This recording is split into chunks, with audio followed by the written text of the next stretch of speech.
موضوع الدرس في أحوال السعداء يوم القيامة سورة الرحمن تفسير ابن كثير.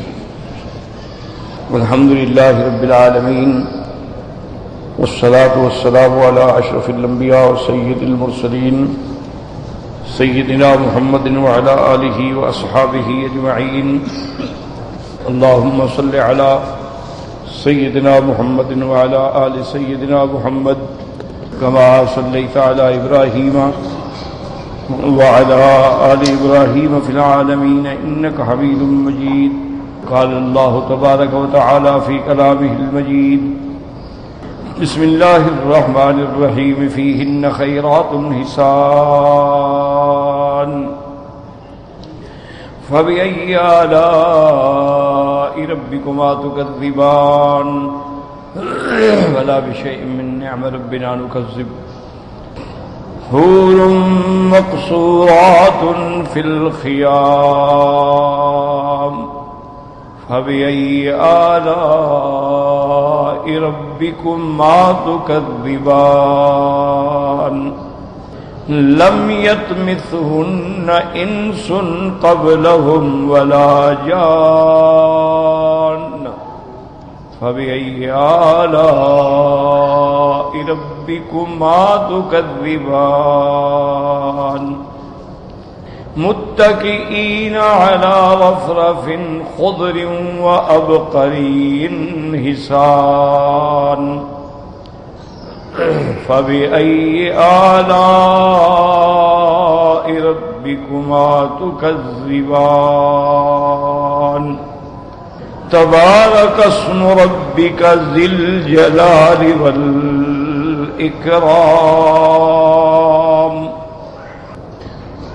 قال الله تعالى في كلامه فيهن خيرات حسان. قال المؤلف المفسر رحمه الله تعالى أدام النفع بعلومه وعلومكم في الدارين آمين إلى أن قال قيل المراد خيرات كثيرة حسنہ فی الجنہ. اب مفسر رحمۃ اللہ علیہ فرماتے ہیں کہ خیرات سے مراد ہے یعنی بہت نیکی والی بہت بھلائیوں والی وہ عورتیں ہوں گی جنت میں.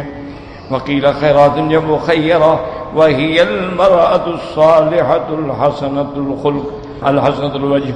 اور بعض علماء فرماتے ہیں کہ خیرات جو ہے خیرہ سے ہے اور خیرہ کا مراد یہ ہے کہ ایک ایسی عورت جو اعمال کے لحاظ سے خلق کے لحاظ سے بھی صالحہ ہو اور حسن کے لحاظ سے بھی خوبصورت ہو اس کو کہتے ہیں خیرات. قاله الجمهور وروى مرفوعا عن ام سلمة رضي الله تعالى عنها. وفي الحديث الآخر الذي سنورده في سورة الواقعة إن شاء الله تعالى أن الحور العين يغنين. اب مفسر رحمۃ اللہ علیہ فرماتے ہیں کہ ہم انشاءاللہ تبارک و تعالی مفصل حدیث جو ہے وہ سورۃ الواقعہ کے اندر انشاءاللہ ذکر کریں گے جس میں یہ آتا ہے کہ ان الحور العین حور عین جو ہیں جنت میں وہ گانا گائیں گی اور اس میں الفاظ کیا ہوں گے نحن الخیرات الحسان. ہم نیک اعمال صالحہ اور حسن و جمال والی ہیں. خلقنا لازواج کرام. اللہ تبارک و تعالی نے ہمیں اپنے نیک بندوں کے لیے پیدا فرمایا ہے. چونکہ حور عین جو ہے یاد رکھیں کہ قیامت میں یعنی جنت میں مومن کے لیے ایک تو دنیا کی بیوی ہوگی جو اس کی بیوی تھی اور یہ بھی یاد رکھیں کہ مثلا ایک آدمی کی بیوی ہے اس نے طلاق دے دی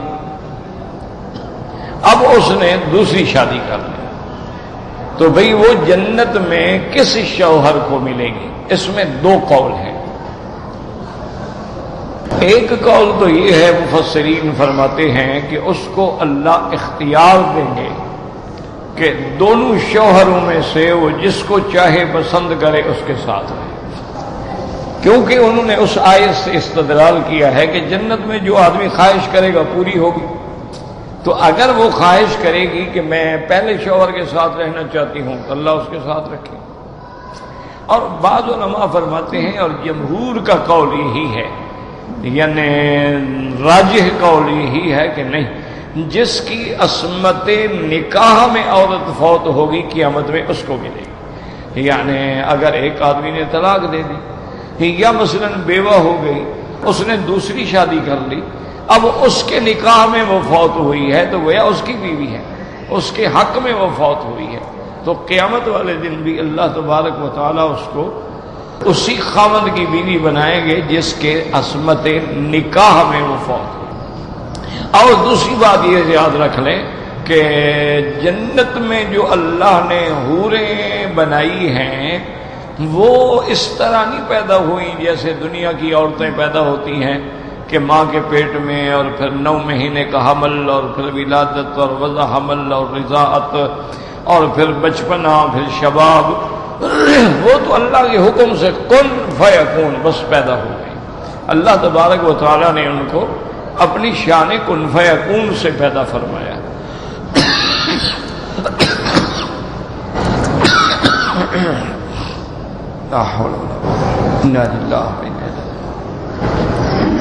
اب دوسری بات یہ سمجھیں کہ بھی ایک تو حوریں ہوں گی 72 یا 70 یا جتنا اللہ چاہیں گے عطا فرمائیں گے، ایک اس کی اپنی بیوی ہوگی، وہ 1 ہے، وہ 2 ہے، وہ 3 ہے، وہ 4 ہے، وہ بھی خاوند کو ملے گی۔ تو کیا ان 2 میں افضل کون سی ہوگی؟ یعنی وہ دنیا والی بیوی افضل ہوگی یا حور العین افضل ہوگی؟ تو بعض مفسرین کرام فرماتے ہیں کہ حور عین جو ہے وہ افضل ہوگی، چونکہ وہ ایک ایسی عورت ہے کہ جس نے کبھی گناہ ہی نہیں کیا، وہ ایک ایسی عورت ہے جس نے کبھی نظر اٹھا کے غیر کو دیکھا تک نہیں ہے۔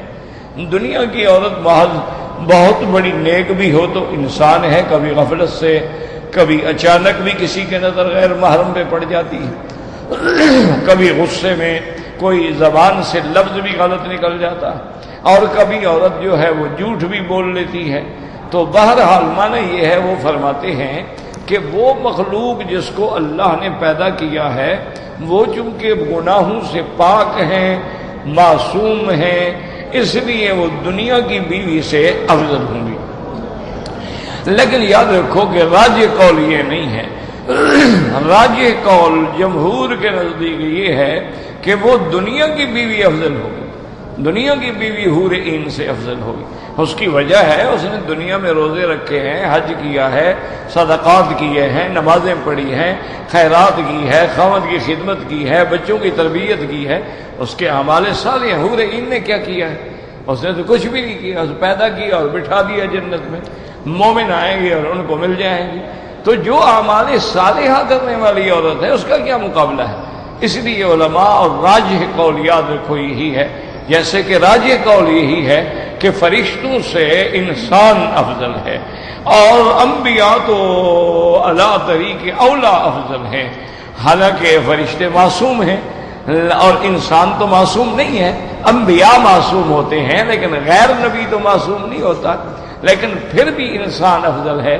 تو اس کی وجہ یہ ہے کہ انسان کو اللہ نے شریعت کا مکلف بنایا، اس پہ اللہ نے پابندیاں رکھی ہیں کہ تم نے 5 نمازیں پڑھنی ہیں، تم نے رمضان کے روزے رکھنے ہیں، تم نے زندگی میں 1 دفعہ اگر استطاعت ہے تو حج کرنا ہے، اگر صاحب نصاب ہو تمہیں زکوٰۃ دینی ہے، تمہیں صدقۃ الفطر دینا ہے، تمہیں عید الاضحیٰ کے موقع پہ قربانی کرنی ہے، اور تمہیں اپنے مال سے زکوٰۃ ادا کرنی ہے۔ تو انسان چونکہ مکلف ہے، انسان کو شرائع کا بوجھ ڈالا گیا ہے، تو اس وجہ سے انسان جو ہے وہ افضل ہوگا۔ تو اس لیے راجح قول یہی ہے کہ دنیا والی بیوی جو ہے وہ حور عین سے بھی افضل ہوگی، اور اللہ جب اس کو جنت میں داخل کریں گے تو اس کو ایسا جمال عطا فرمائیں گے اور ایسی شکل عطا فرمائیں گے، حور عین کو بھی غبطہ پیدا ہوگا، یعنی وہ اتنی جمال ہوگا اور عین شباب ہوگا، اور اس کے بعد اس کو اللہ تبارک و تعالی وہ ساری نعمتیں جو ہے لوٹا دیں گے جو عین شباب میں تھی، کہ جیسے جوانی میں وہ کنواری تھی پھر اس کی بیوی بنی، اللہ اسی طرح اس کو دوبارہ لوٹا دیں گے اور ایسا جمال دیں گے کہ وہ حور عین سے بھی افضل ہوگی۔ تو بہرحال یعنی یہ راجح قول ہے کہ قیامت میں بیویاں ہوں گی، حوریں بھی ہوں گی، اپنی بیویاں بھی ہوں گی، لیکن دنیا والی بیوی جو ہے افضل ہے اور اس کو ملے گی جس کے نکاح میں فوت ہوگی، یاد رکھو۔ اسی لیے حدیث میں آتا ہے کہ میرے آقا نے رحمت دو عالم نے صلی اللہ علیہ وسلم نے ارادہ فرمایا تھا بی بی سودا کو طلاق دینے کا۔ بی بی سودا حضور کی بیوی ہے، بہت بوڑھی ہو گئی تھی، بڑی عمر کی تھی، کیونکہ حضور نے تو ساری شادیاں جو فرمائی ہیں وہ ساری عورتیں بڑی عمر کی تھی۔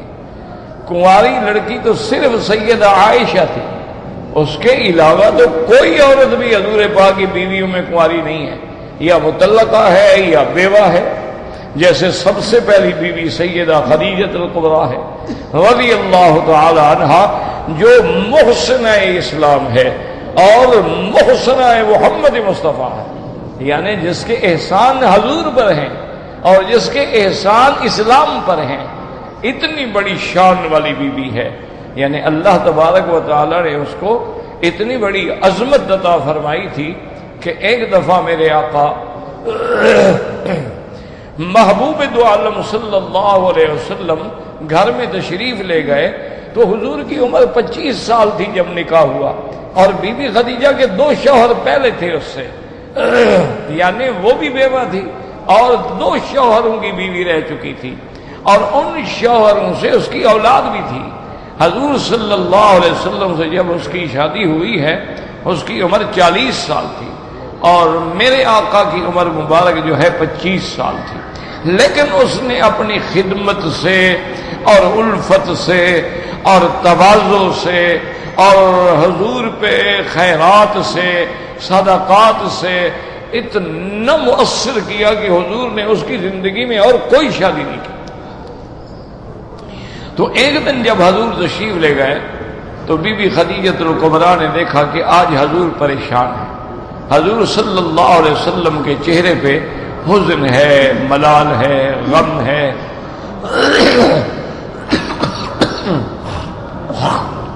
انہوں نے سلام کیا،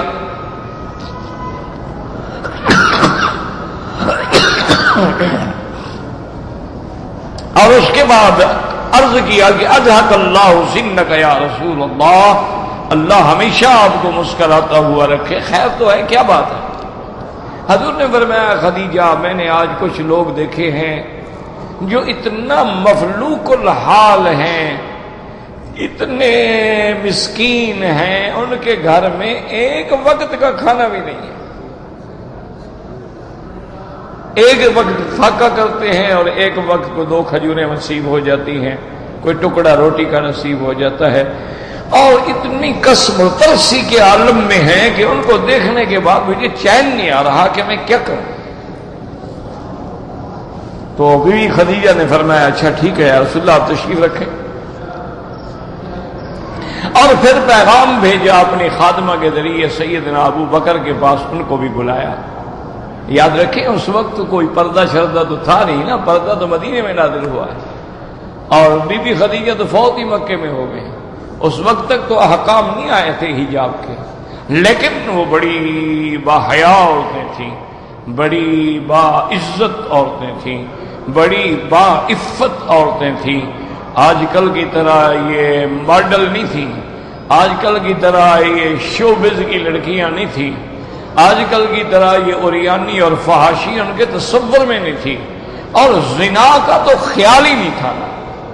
اس لیے صحیح حدیث ہے سیاستہ کی کہ جب حضور صلی اللہ علیہ وسلم بیعت لے رہے تھے عورتوں کی، آپ جبل صفا پہ بیٹھے تھے، عورتیں نیچے تھیں، حضور تھوڑا اونچے تھے، درمیان میں حضرت عمر تھے کہ جو بات حضور فرماتے تو حضرت عمر آگے پہنچا دیتے۔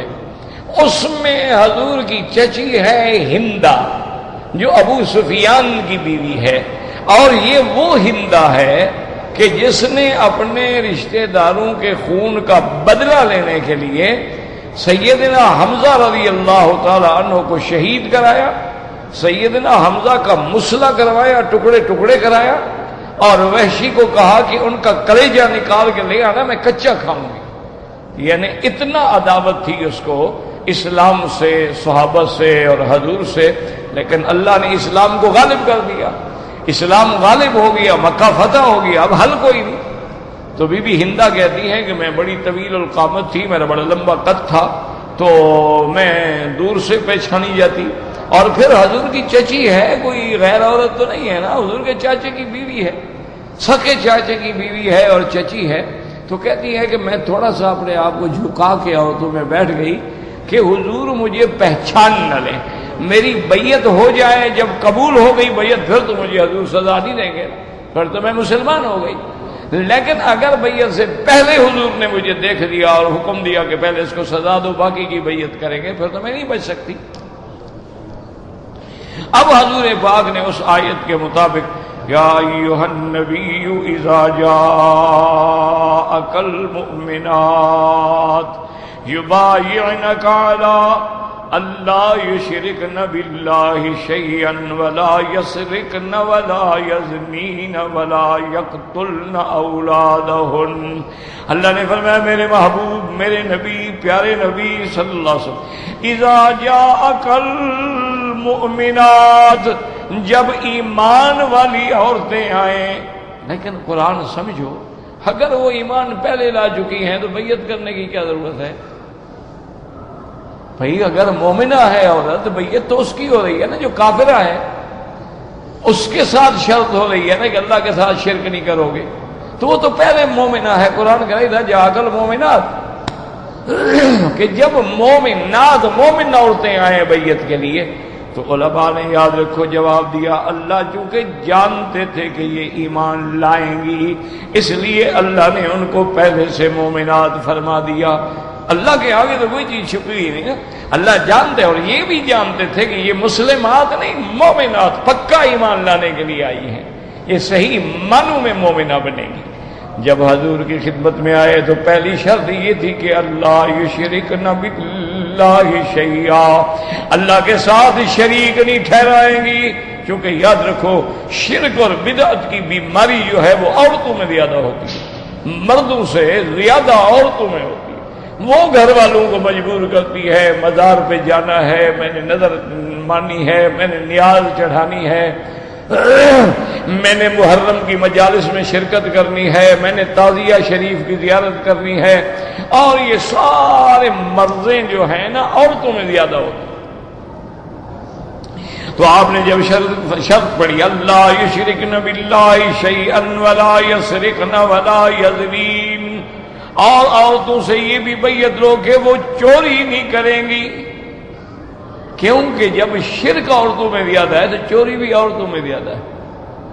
اچھا وہ کیسے زیادہ ہے کہ باہر کی چوری نہیں، خاوند کے مال کی چوری، خاوند دے گا وہ اپنے ماں باپ کو بھیج دے گی، خاوند دے گا وہ اپنی بہنوں کو بھیج دے گی، خاوند کپڑے بنا کے دے گا وہ اپنے رشتہ داروں کو بھیج دے گی، خاوند کو پتہ ہی نہیں، پھر کوئی تہوار آ گیا میرے پاس تو کپڑے کوئی نہیں، مجھے اور سوٹ لا کے دے۔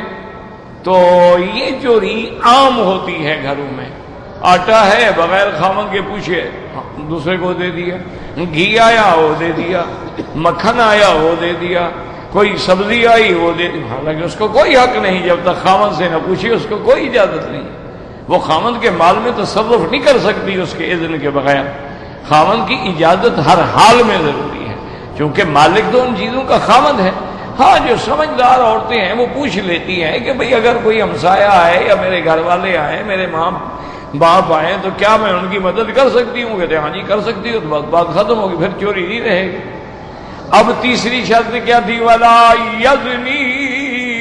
یزنین، چونکہ زنا کا سبب بھی زیادہ عورتیں ہوتی ہیں، یعنی وہ سبب بنتی ہیں، یعنی اگر عورت کوئی بے حیا بے شرم ہو کے باہر نہ آئے تو کون مائی کا لال ہے کہ لوگوں کے گھر میں گھسے گا، لوگوں کی دیواریں پھاندے گا؟ ہاں کوئی ایک آدھا واقعہ ہو سکتا ہے، لیکن عام جرت کیسے ہو سکتی ہے؟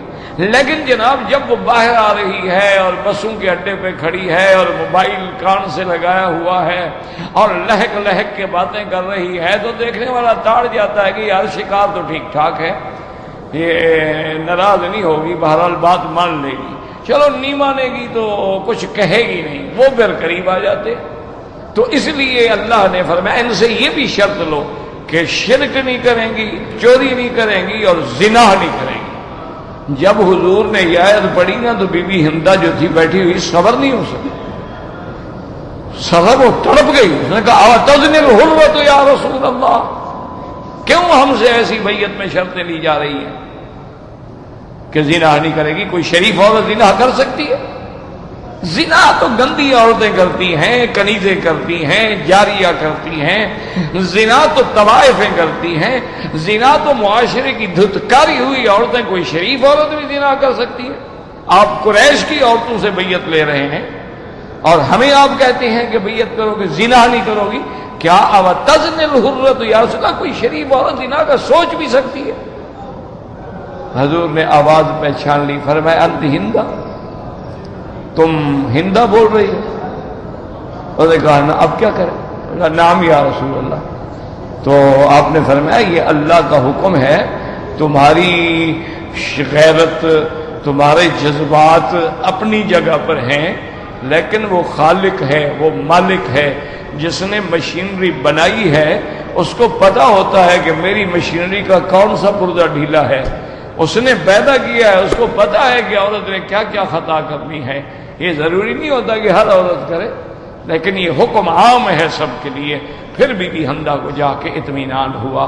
تو اس لیے آپ اندازہ کریں، اللہ تبارک و تعالی رحمت فرمائے کہ کوئی شریف عورت زنا کا تصور بھی نہیں کر سکتی ہے۔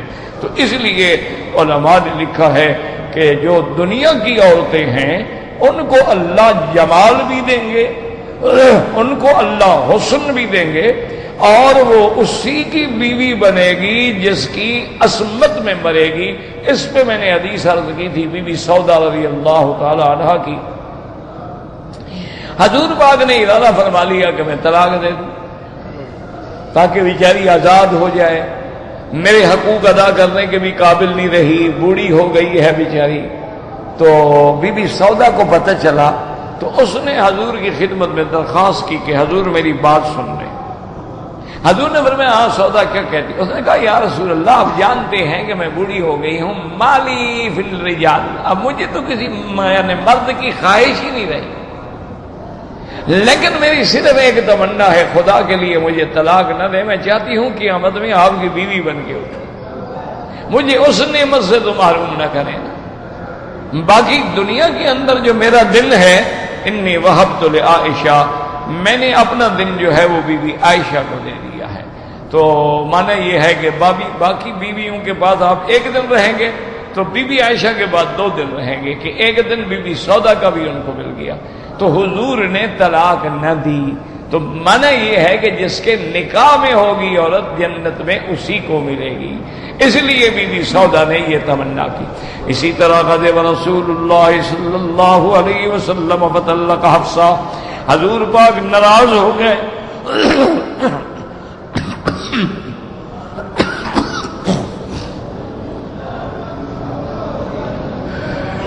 لا حول ولا قوت الا باللہ،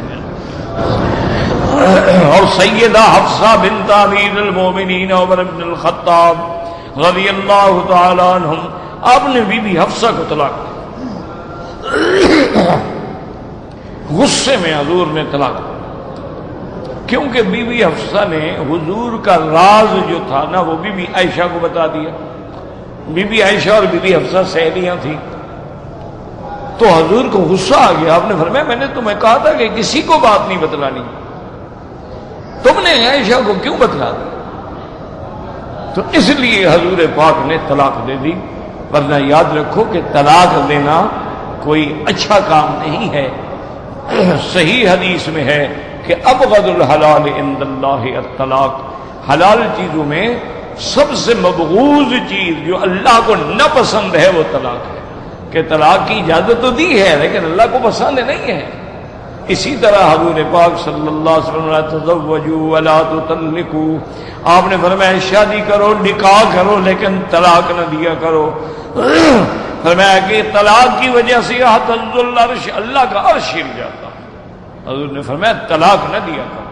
اسی طرح حضور پاک صلی اللہ علیہ وسلم فرمایا تزوجوا ولا تطلقوا ان اللہ لا يحب الزواقین والزواقات، او کما قال النبی صلی اللہ علیہ وسلم، حضور پاک نے فرمایا شادی کرو، نکاح کرو، لیکن طلاق نہ دیا کرو۔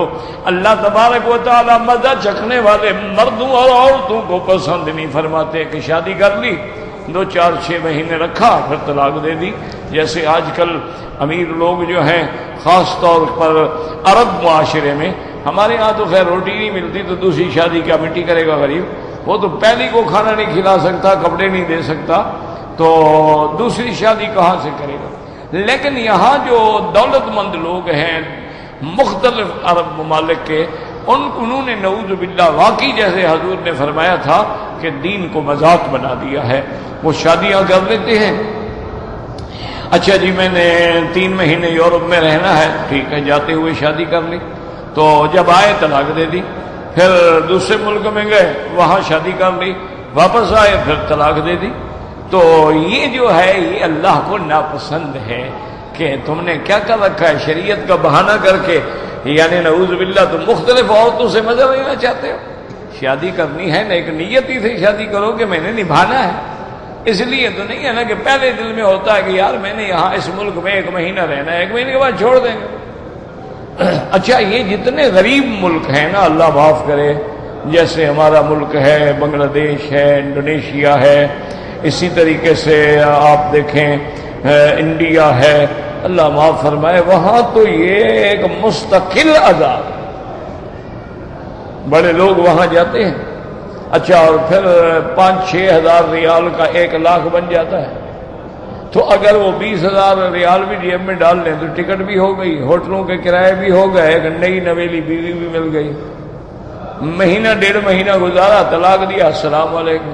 اچھا وہ بھی غریب لوگ ہوتے ہیں بیچارے، وہ لڑکیاں دے دیتے ہیں کہ چلو بھی 3 لاکھ 4 لاکھ دے رہا ہے، چلو ہماری لڑکی کو چھوڑ جائے گا، پھر کسی اور جگہ شادی ہو جائے گی، ابھی ہم اپنا کوئی گھر بنا لیں گے، کٹیا بنا لیں گے، 2 کمرے ڈال لیں گے، کوئی روٹی کا ذریعہ تو بن جائے گا۔ ورنہ ان کو بھی پتا ہوتا ہے کہ یہ اسی لیے آئے ہیں، انہوں نے بیوی بنا کے نہیں رکھنا، یہ فوراً طلاق دے دیتے ہیں، تو اس کو بھی اللہ کے نبی نے ناپسند فرمایا۔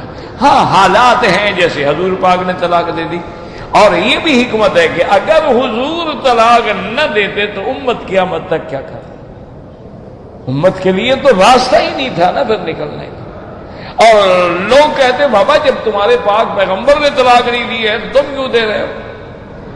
تو حضور کے ہر عمل میں، ہر قول میں حکمت ہے، اللہ نے اس کو قیامت تک نمونہ بنانا ہے امت محمد مصطفیٰ کے لیے صلی اللہ علیہ وعلا آلہ و اصحابہ وسلم تسلیما کثیرا کثیرا۔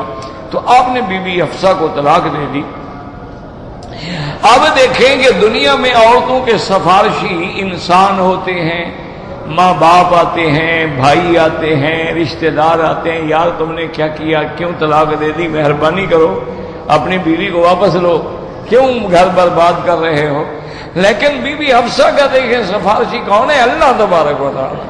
اللہ نے جبریل کو حکم دیا کہ جا کے میرے نبی سے کہہ دو کہ راجعہا، اپنی بیوی کی طلاق واپس لے لیں، رجوع فرما لیں، انہا صوامۃ قوامۃ وزوجتک فی الآخرہ، یہ بیوی بڑے روزے رکھنے والی ہے، بڑی عبادت کرنے والی، اور تیری آخرت میں جنت میں بیوی ہے تیری، یہ لکھا ہے میری تقدیر میں۔ تو فوراً اللہ نے حکم دیا اور حضور پاک نے رجوع فرما دیا۔ تو اس لیے معلوم یہ ہوا، بات یہ ہوئی کہ جو عورت جس کے نکاح میں ہوگی اس کو ملے گی۔ اچھا اب یہ ہے کہ اگر عورت مسلمان ہے اور شوہر کافر ہے، یہ بھی تو ایک مسئلہ ہے نا کہ عورت ہے مسلمان اور بیوی کافرہ ہے، جیسے کہ پہلی شریعتوں میں کافرہ کے ساتھ نکاح جائز تھا۔ حضرت نوح علیہ السلام کی بیوی بھی کافرہ تھی، حضرت لوط علیہ السلام کی بیوی بھی کافرہ تھی، تو خامند نبی ہیں لیکن بیوی کافرہ ہے۔ بھئی یہ کس کو ملے گی؟ صاف ظاہر ہے کہ یہ چونکہ جہنم کی ہے تو جہنم والی کوئی جو ہے جس نے کفر کیا، شرک کیا، وہ ہمیشہ جہنم میں ہوگی، وہ جنت میں آ ہی نہیں سکتی، تو ملنے کا کوئی سوال ہی پیدا نہیں ہوتا۔ ان حرمہ اللہ علیہ الجنہ، اللہ نے تو اس پہ جنت کو حرام کر دیا، وہ تو ہمیشہ جہنم میں چلے گی۔ اچھا اسی طرح کبھی کبھی عکس بھی ہوتا ہے کہ جیسے بی بی آسیہ جو ہیں وہ ایمان والی ہیں اور خامند جو ہے وہ فرعون ہے، یعنی خامند صرف کافر نہیں، وہ کافروں کا بھی اپنا باپ ہے، خدائی کا دعویٰ کرنے والا ہے۔ وہ ہمارے ایک استاد ہوتے تھے، وہ فرماتے تھے کٹا کافر، یعنی ایک تو چھوٹا موٹا کافر ہوتا ہے، ایک ہوتا ہے کٹا کافر، یعنی وہ تو کٹا کافر تھا نا جی، جس نے کہا کہ انا ربکم الاعلی، اور اس کی بیوی جو ہے بی بی آسیہ، اور وہ جناب یہ ہے کہ مومنہ ہے۔ ضرب اللہ مثلا للذین آمنوا امرأة فرعون اذ قالت رب ابن لی عندک بیتا فی الجنہ نجنی من فرعون وعملہ ونجنی من القوم الظالمین۔ تو اس نے وقت کے بادشاہ کو چھوڑ کے توحید قائم کی، اور توحید کے لیے اس کے ہاتھوں پاؤں میں میخیں گاڑی گئیں، اس کے اوپر پتھر ڈالے گئے، لیکن وہ ایمان پہ قائم رہی، تو اللہ اس کو کیا بدلہ دیں گے کہ وہ بیوی بنے گی حضرت محمد مصطفیٰ صلی اللہ علیہ وآلہ آلہ وصحابہ وسلم۔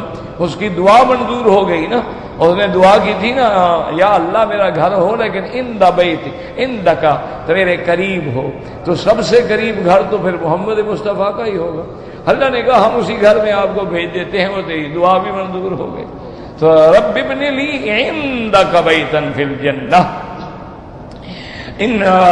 ونجنی من فرعون وعملہ ونجنی من القوم الظالمین۔ اچھا اسی طرح اب ایک مسئلہ اور بھی ہے کہ جیسے بی بی مریم ہے، اس نے شادی ہی نہیں کی، ومریم ابنت عمران التی احسنت فرجہا، تو اس نے تو شادی ہی نہیں کی۔ عیسیٰ ابن مریم جو پیدا ہوئے ہیں وہ تو اللہ نے جبریل علیہ السلام کو حکم دیا، وہ تشریف لائے، انہوں نے پھونک ماری، اسی سے نفخ روح ہو گیا اور عیسیٰ علیہ السلام پیدا ہوئے۔ تو وہ بھی چونکہ ام عیسیٰ ہیں، بڑی شان والی بی بی ہیں، تو اللہ اس کو بھی ایسا بدلہ دیں گے کہ وہ بھی حضور کی بیوی بنے گی جنت میں علیہ الصلاۃ والتسلیم۔ اس لیے صحیح حدیث میں آتا ہے کہ جب بی بی خدیجہ رضی اللہ تعالی عنہا فوت ہو رہی تھی تو حضور نے فرمایا خدیجہ تم فوت ہو، تیرا وقت قریب آ گیا ہے، اللہ تجھے جنت میں لے جائیں گے، وہاں تمہاری دو سہیلیاں بھی ہوں گی، تمہاری وہ سوکنے ہیں، ان کو بھی سلام کہنا۔ تو بی بی خدیجہ نے کہا یا رسول اللہ مبارک ہو آپ بالرفاہ والبنین، اگر جنت میں بھی اللہ نے آپ کا رشتہ طے کر دیا ہے تو پھر آپ کو مبارک ہو بالرفاہ والبنین۔ تو اس سے بھی اندازہ ہوا، اور یہ وہ بی بی خدیجۃ الکبریٰ ہیں کہ حضرت ابو بکر آ گئے، حضور پاک تشریف فرماتے، تو حضرت صدیق فرماتے ہیں کہ بی بی خدیجہ گھر میں گئی اور اپنی کنیزہ کو ساتھ لیا، اور واپس آئی تو حضور کے سامنے پیسوں کا ڈھیر لگا دیا، یعنی حضور بیٹھے ہیں نا تو آپ کے سامنے وہ پیسے ڈال۔ اس زمانے میں تو یہ چاندی وغیرہ کے ہوتے تھے نا، درہم ہوتے تھے، دنانیر ہوتے تھے، یہ کاغذوں والا کام جو ہے یہ تو ہم نے شروع کیا ہے نا، کیونکہ اچھا وہ درہم و دنانیر جب تک چاندی سونے میں تھے نا تو محفوظ تھے، جب سے کاغذ بنے جتنے چھاپ لو، اب سونے چاندی والے تو نہیں بنا سکتے تھے نا آپ جھوٹے، اس سے تو آپ کی ویلیو جو تھی کرنسی کی وہ اور بڑھتی چلی جاتی، وہ کبھی گرتی ہی نہ، آپ برباد ہی نہ ہوتے۔ اللہ نے اسلام میں نقدین تو کہا ہی سونے چاندی کو ہے، اس بات کو یہودی سمجھ گیا، وہ آج ٹاپ پہ بیٹھا ہوا ہے، مسلمان نہ سمجھا وہ کار مذلت میں گر گیا ہے، ہر کسی سے قرضہ لینے کے لیے کشکول پکڑ کے کھڑا ہے۔ یہودی سمجھ گیا، اس نے سونے پہ کنٹرول کیا، اس نے چاندی پہ کنٹرول کیا، اس نے معدنیات پہ کنٹرول کیا، اس نے ڈائمنڈ کی مارکیٹ پہ کنٹرول کیا۔ نتیجہ یہ نکلا کہ لیور آف اکانومی جو ہے اس کے ہاتھ میں آ گیا، وہ جس کو چاہے جنازہ پڑھ دے اور جس کو چاہے اوپر لے آئے، جس کرنسی کو چاہے تباہ کر دیں، جس کو چاہے مضبوط کر دیں۔ مسلمان جو ہے ماشاءاللہ ہمارا تو کام ہی یہی ہے نا کہ اگر کچی کپاس ہو جائے یا گنے کا ریٹ زیادہ لگ جائے تو مقدمہ کر لیا، یا کسی کی لڑکی لے لی، یا کسی کو قتل کر دیا، اور مقدمے لڑتے لڑتے باقی جائیداد بھی ختم۔ انا للہ و انا الیہ راجعون۔ تو بی بی خدیجہ نے حضور کے سامنے دولت کا ڈھیر لگا دیا، حضرت صدیق فرماتے ہیں وہ ڈھیر اتنا اونچا ہو گیا تھا کہ حضور بیٹھے ہوئے تھے نا، حضور سے بھی اونچا نظر آ رہا تھا. تو خود اندازہ کریں گے وہ کتنا دولت ہوگی. اور اس کے بعد بی بی خدیجہ نے کہا یا رسول اللہ انفق فی سبیل اللہ، حضور اب یہ سارا مال آپ کا ہے، اس کو اللہ کے راستے میں خیرات کریں. آپ اداس کیوں ہوتے ہیں، آپ پریشان کیوں ہوتے ہیں؟ تو سیدہ خدیجہ جو ہیں رضی اللہ تعالی عنہا محسنہ اسلام بھی ہیں، محسنہ محمد مصطفیٰ بھی ہیں صلی اللہ علیہ وسلم. اور حضور کو بھی ساری زندگی بی بی خدیجہ کا خیال رہا. یعنی حضور کے پاس کبھی گوشت آیا تو آپ فرماتے ہیں کہ بھائی بی بی خدیجہ کی سہیلی ہوتی تھی اس کے گھر پہ بھیجو، فلاں بی بی خدیجہ کے ملنے والی تھی اس کے گھر میں بھیجو. حتیٰ کہ بی بی عائشہ فرماتی ہے غرت علی خدیجہ ما غرت علی نساء قط، فرماتی ہے جتنی مجھے بی بی خدیجہ سے غیرت آتی تھی اس نے کسی عورت پہ غیرت نہیں آئی. تو بیویوں نے پوچھا کہ بی بی تمہاری تو شادی اس وقت ہوئی جب بی بی خدیجہ فوت ہو چکی تھی، تم نے تو وہ زمانہ بھی نہیں دیکھا ہے. بی بی عائشہ فرماتی ہیں کثرت ذکر رسول اللہ صلی اللہ علیہ وسلم، حضور جو ہر وقت اس کا ذکر کرتے تھے، میرا محبوب ہو اور ذکر کسی دوسرے کا کرے تو میں کیسے غیرت نہ کھاؤں، اس لیے مجھے غیرت آتی کہ ہر بات میں حضور بی بی خدیجہ ہاکذا قالت خدیجہ وہاکذا فعلت خدیجہ وہاکذا اعطت خدیجہ وہاکذا انفقت خدیجہ. بی بی خدیجہ نے یہ کہا تھا اور بی بی خدیجہ نے یہ کیا تھا. ہر وقت آپ کو بی بی خدیجہ کا خیال ہوتا ہے رضی اللہ تعالی عنہا. اس لیے ایک دن بی بی عائشہ کی زبان سے سخت لفظ بھی نکل گئے. یاد رکھو یہ میاں بیوی کی بات ہوتی ہے.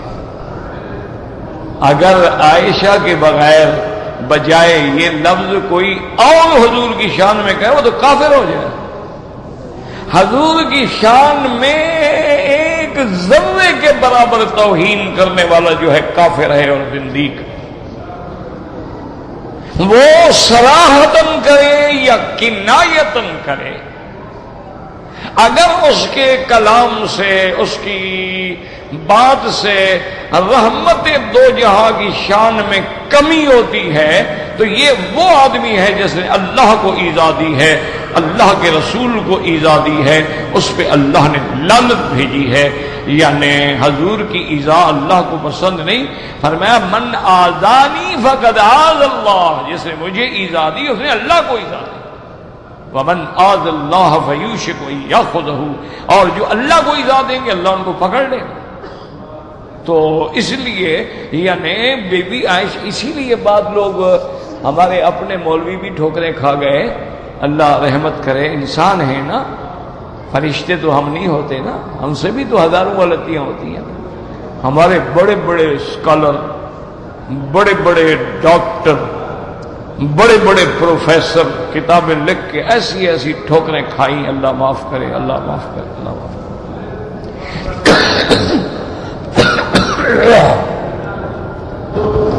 یہ لفظ لکھ بیٹھے کہ بی بی عائشہ شان رسالت میں کبھی کبھی گستاخی کرتی تھی.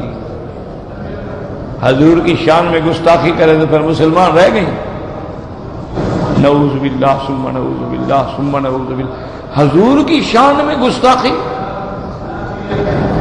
وہ تو اگر سہون بھی کر دے، سہون بھی کر دے تو اس کے لیے بھی معافی نہیں ہے. اور بعض ائمہ تو فرماتے ہیں توبہ کرے تو قبول نہیں ہوگی، زندیق ہے. کہ حضور کی شان میں یاد رکھو یہ گستاخی نہیں ہوتی، یہ میاں بیوی کے پیار میں یہ اپنی محبت کا لاڈ ہوتا ہے. اس محبت میں آگے بیویاں ایسی باتیں کہتی ہیں تو یہ تو میاں بیوی کے درمیان میں ہے.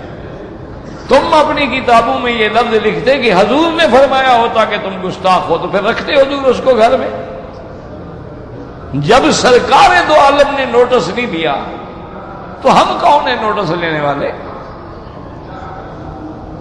اس لیے یاد رکھو وہ گستاخی نہیں تھی. جیسے کہ جب آیت براءت نازل ہوئی، قرآن نازل ہوا بی بی عائشہ کی شان میں، تو آپ کے ابا نے بھی اور آپ کی اماں نے بھی، بی بی ام رمان نے بھی اور حضرت ابو بکر نے بھی رضی اللہ عنہ، انہوں نے کہا یا عائشہ قومی فشکری رسول اللہ، عائشہ اٹھو اللہ کے نبی کا شکریہ ادا کرو۔ آج اگر نبی نہ ہوتا تیری شان میں قرآن کہاں سے اترتا؟ اگر اللہ کا پیغمبر نہ ہوتا تو کون تیری صفائی کے لیے عرش سے قرآن نازل کرتا؟ حضور کا شکریہ ادا کرو۔ بی بی عائشہ فرماتی ہیں میں بستر پہ بیٹھی تھی اور فوراً کہا کہ لا اشکر رسول اللہ، میں حضور کا شکریہ نہیں کرتی۔ اب یہ بات بیوی کہہ سکتی ہے، خدا کے بندے یہ بات تو ابو بکر بھی نہیں کر سکتا، یہ بات تو صحابی بھی نہیں کہہ سکتا، یہ لاڈ ہے۔ تو بی بی عائشہ نے کہا کہ لا اشکر رسول اللہ، میں اپنی اماں ابا سے کہ اماں ابا میں حضور کا شکریہ ادا نہیں کرتی، حضور نے تو میری بات کا اعتبار ہی نہیں کیا، میں کیوں شکریہ ادا کروں؟ انی اشکر اللہ، میں تو اس خدا کا شکر کروں گی جس نے میری صفائی اتاری۔ تو یہ لاڈ ہے، یہ محبت ہے، اور میاں بیوی محبت میں بہت بڑی بڑی باتیں کہہ جاتے ہیں اور ان کو گستاخی نہیں سمجھا جاتا، ان کو گستاخی پہ محمول نہیں کیا جاتا۔ اسی طرح ایک دن بی بی عائشہ فرماتی ہیں حضور جو تعریف کر رہے تھے نا بی بی خدیجہ کی، مجھے غیرت آ گئی، غیرت آئی تو بی بی عائشہ نے چڑ کے کہہ دیا کہ یا رسول اللہ انہا امرأۃ عجوزہ، ایک بڑھیا عورت تھی قریش کی، آپ سے پہلے بھی اس کی اتنی اولادیں تھیں، کس کو یاد کر رہے ہیں آپ؟ ایک بڑھیا عورت تھی اور اولاد والی عورت تھی اور 40 سال کی ہو گئی تھی، اور جس وقت کے عورت کے جذبات بھی ختم ہو جاتے ہیں، آپ ہر وقت بی بی خدیجہ حضور غصے میں آ گئے، فرمایا عائشہ کیا کہہ رہی؟ فرمایا عائشہ تم اس وقت میرے گھر میں آئی ہو جب اسلام مدینے میں غالب آ گیا تھا، اور خدیجہ نے اس وقت میرا ساتھ دیا جب اللہ کے سوا میرا کوئی نہیں تھا۔ تم خدیجہ کا مقابلہ کرتی ہو؟ خبردار بی بی خدیجہ کے بارے میں اگر لفظ نکلا، بی بی خدیجہ نے تو میرا اس وقت ساتھ دیا ہے جب محمد نبی کا کوئی بھی نہیں تھا۔ میں غار حرا پہ جاتا تھا تو بی بی خدیجہ ہی تھی جو میرا کھانا پہنچاتی تھی، بی بی خدیجہ ہی تھی جو میرے لیے ستو تیار کرتی، کچھ آپ چنے تیار کرتی، کھجور تیار کرتی، پانی کے مشکیزیں تیار کرتی، اور جب کفار میرا مقابلہ کر رہے تھے تو میرا ساتھ دینے والی بی بی خدیجہ تھی۔ تم تو اس وقت آئی ہو میرے گھر میں جب اسلام غالب آ گیا، جب مدینہ منورہ میں ہمارا غلبہ ہے، تو اس نے قربانیاں دی ہیں، میں بی بی خدیجہ کے احسانات کو کیسے بھول سکتا ہوں؟ تو اس لیے ہمیشہ یاد رکھیں کہ قول الجمہور یہی ہے کہ جنت میں عورتیں جائیں گی، اس کی بیوی حوروں سے بھی زیادہ خوبصورت ہوگی، اور اس لیے ایک روایت میں یہ بھی آتا ہے کہ دنیا کی بیوی کا اور جنت کی بیویوں کا ایک دفعہ مقابلہ بھی ہوگا۔ وہ کہیں گی کہ دیکھو ہم تو اتنی محفوظ ہیں کہ ہم پہ کسی کی آج تک نظر نہیں پڑی، اور اللہ نے ہمیں خاص طور پہ پیدا فرمایا ہے، اور اللہ تبارک و تعالیٰ نے ہمیں ایسا اخلاق دیا ہے اور ایسا جمال دیا ہے، ہم نے جنت میں زندگی گزاری ہے۔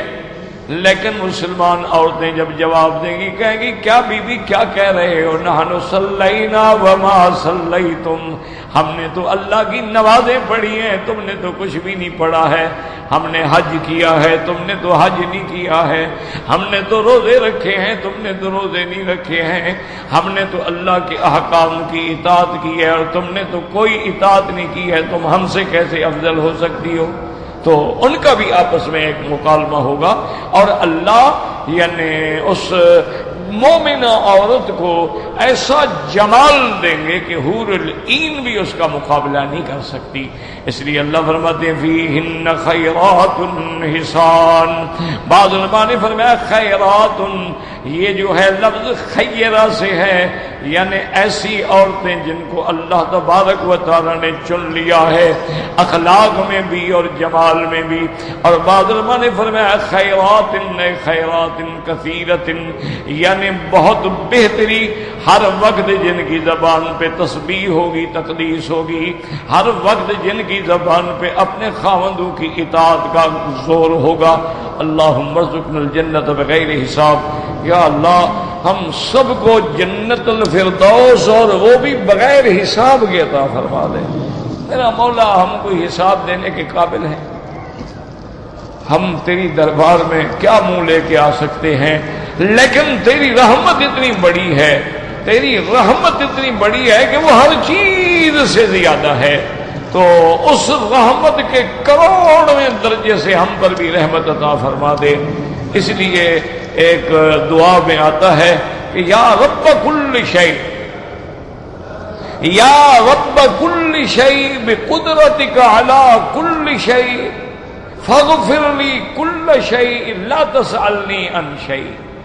کہ یا اللہ تو ہر چیز کا رب ہے، میرے سارے گناہ معاف کر دے، مجھ سے کچھ بھی نہ پوچھنا، بغیر حساب کے مہربانی کر کے رحمت فرما دینا، اور تیری رحمت میں کوئی کمی بھی نہیں آئے گی. اللہ اعلم.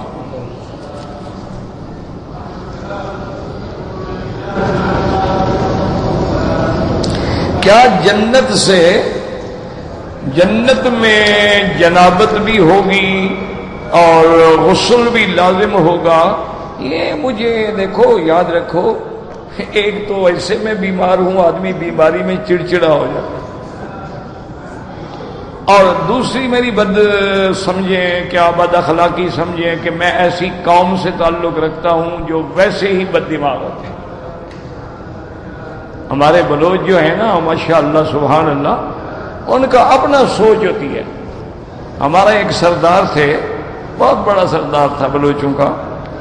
اس زمانے میں گاڑیاں شاڑیاں کاریں ہوتی نہیں تھیں، یعنی کوئی یوں سمجھ لو کہ سارے ایک ضلع میں شاید ایک دو ہوں. تو سردار کو بھی کسی نے کہا کہ جناب آپ سردار ہیں، اتنے بڑے ذمہ دار ہیں، آپ بھی ایک گاڑی لیں.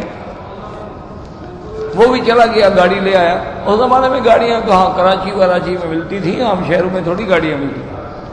گاڑی لے کے آیا، گاڑی پہ بیٹھا، بڑا خان جناب آگے اکڑ شکڑ کے اور بڑا اپنا پگڑی شگڑی کو مایا لگا کے کلف لگا کے بیٹھا ہوا تھا. تو جب گھر جا رہے تھے تو آگے ایک واٹر کورس آ گیا پانی کا. ڈرائیور نے گاڑی روک دی. تو خان نے پوچھا بھی کیا بات ہے؟ اس نے کہا سائیں آگے واٹر ہے، واٹر کورس ہے، اس میں کار تھوڑی جا سکتی ہے، یہ تو مجبوری ہے، ہمیں تو کار یہاں روکنی پڑے گی. پہلے ہمیں اس واٹر پہ کچھ چیزیں ڈال کے راستہ بنانا پڑے گا. خان اتر کے کھڑا ہو گیا. اس نے کہا تم جاؤ میری گھوڑی لے آؤ. لعنت بھیجو اس کار پہ جو ایک چھوٹا سا کھالا بھی نہیں عبور کر سکتی، میری گھوڑی تو دریا عبور کر جاتی ہے. یہ کیا میرے لیے تم نے عذاب، پھینکو اس کو، بس میری گھوڑی لے آؤ، میں گھوڑی پہ چڑھوں گا. تو یہ تو ہماری عقل ہوتی ہے کہ اس کو اپنی گھوڑی جو تھی نا وہ زیادہ عزیز تھی. اب اس اللہ کے بندے سے پوچھو تمہیں یہی مسئلے ہیں، اور یہ جنت میں جنابت ہو گئی تو غسل کیسے ہوگا؟ بابا جنت میں تو شریعت ہے ہی نہیں. جب وہاں شریعت ہی نہیں، حکام ہی نہیں، اوامر نہیں، نواہی نہیں، تو مسائل پوچھنے کی ضرورت کیا ہے؟ وہاں ایسے حالات پیدا ہی نہیں ہوں گے.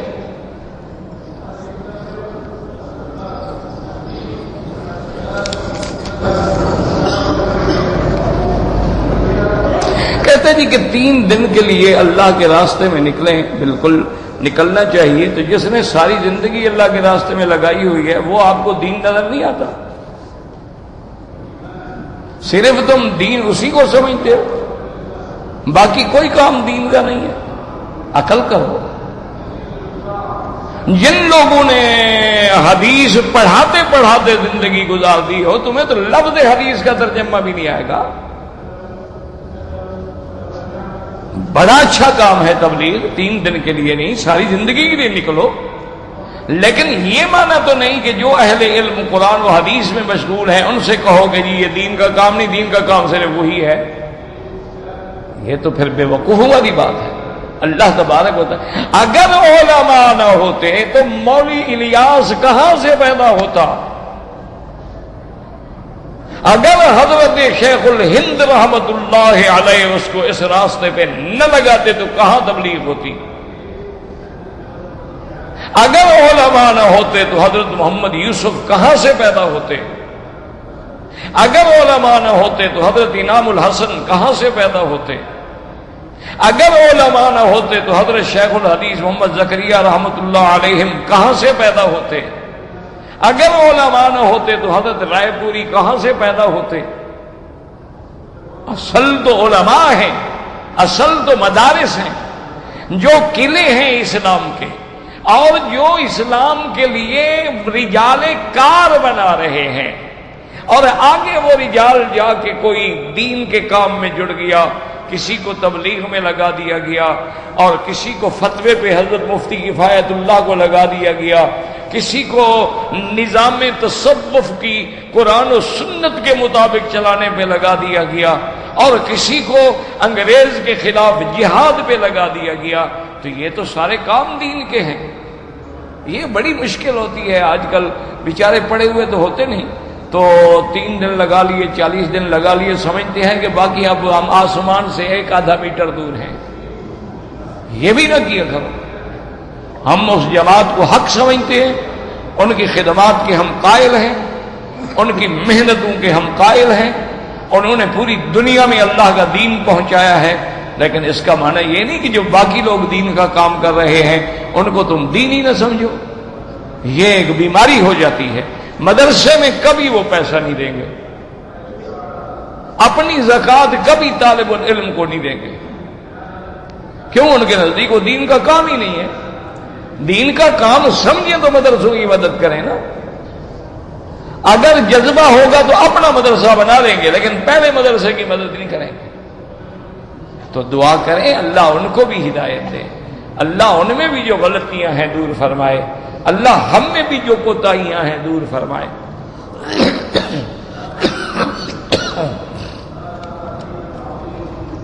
کہتے جی کہ برازیل سے جو مرغی آتی ہے بعض لوگ نہیں کھاتے، اچھا کرتے ہیں، کیونکہ اس کے ذبح کا کوئی یقین نہیں ہے نا، کوئی ہم نے اپنے آنکھوں سے تو نہیں دیکھا کہ ذبیحہ ہوتا ہے۔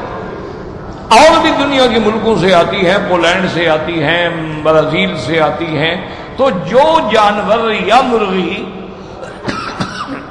یا پرندہ کافر ملک سے آئے اس پر کوئی اعتبار نہیں۔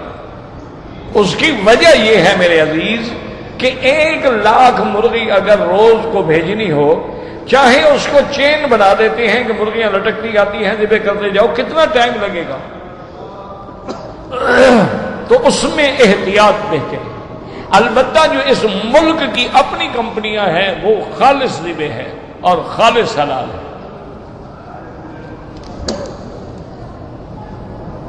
حضور پاک نے 4 دفعہ عمرہ فرمایا ہے، اور حج حضور پاک نے فرض ہونے کے بعد 1 فرمایا ہے۔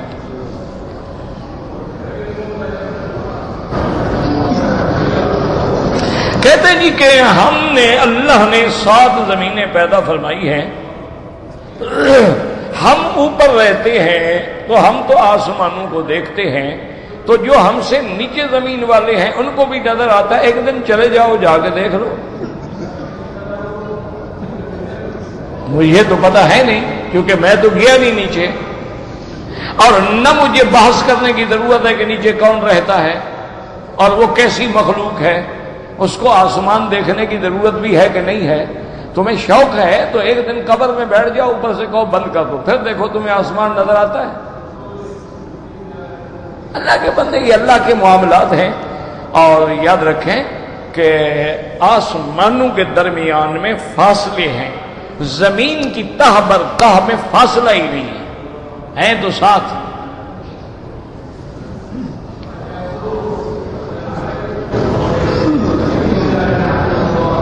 اگر ایک آدمی نے غسل جنابت کرنا تھا، استنجا کر کے بیٹھا اور پھر پیشاب آ گیا، پھر استنجا کرے، پھر وضو کرے، پھر غسل کرے، یہ کوئی بات ہے؟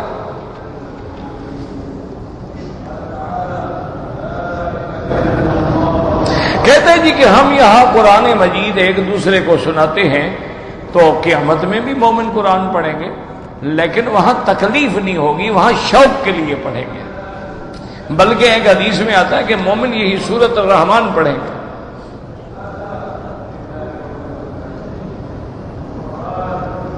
ہمارے والدین اور مشائخ جو فوت ہو گئے، اللہ سب کو جنت نصیب کرے اور اللہ تمام کی اولادوں کی اصلاح فرمائے۔ ربنا تقبل منا انك انت السميع العليم وتب علينا انك انت التواب الرحيم اللهم اجعل لنا وللمسلمين من كل ضيق من كل هم فرجا ومن كل ضيق مخرجا ومن كل بلاء عافية وصلى الله تعالى على خير خلقه سيدنا محمد وعلى آله وصحبه أجمعين